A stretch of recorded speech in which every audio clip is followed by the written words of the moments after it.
রুই মাছ ভাবছো? রুই মাছ দিয়ে কি করবে মামনি? আরে তুই ঠিক দেখে ফেলেছিস। আমি ভাবলাম চুপচাপ করব, তুই জানতেই পারবি না। ঠিক আছে তাহলে বলি তোকে, শোন। কোনোদিন এমন হয় কিছু খেতে ভালো লাগছে না।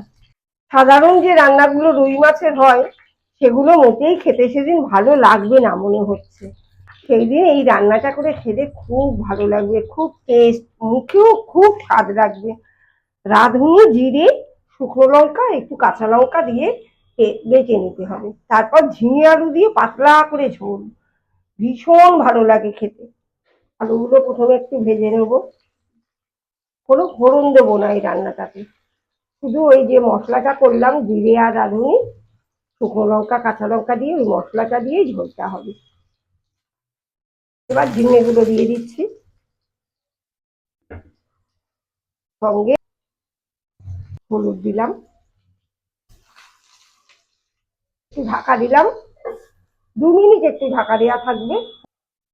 দেখ, ঢাকাটা খুললাম, সবজিগুলো খুব সুন্দর ভাজা হয়ে গেছে। এবার মশলাটা দেবো।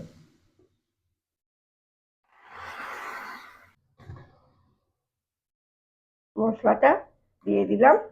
এবার একটু মশলাটা হওয়ার জন্য সময় দিতে হবে। মশলাটা একদম হয়ে গেছে। এবার মাছগুলো এক এক করে দিয়ে দেবো। ঝোলটা কিন্তু একটু পাতলা পাতলা হবে, খেতে ভীষণ ভালো লাগবে।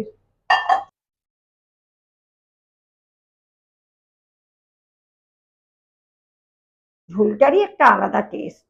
2-3 মিনিট ফুটলেই রান্না রেডি হয়ে যাবে। দেখ দুষ্টু, রান্নাটা একদম কমপ্লিট হয়ে গেছে।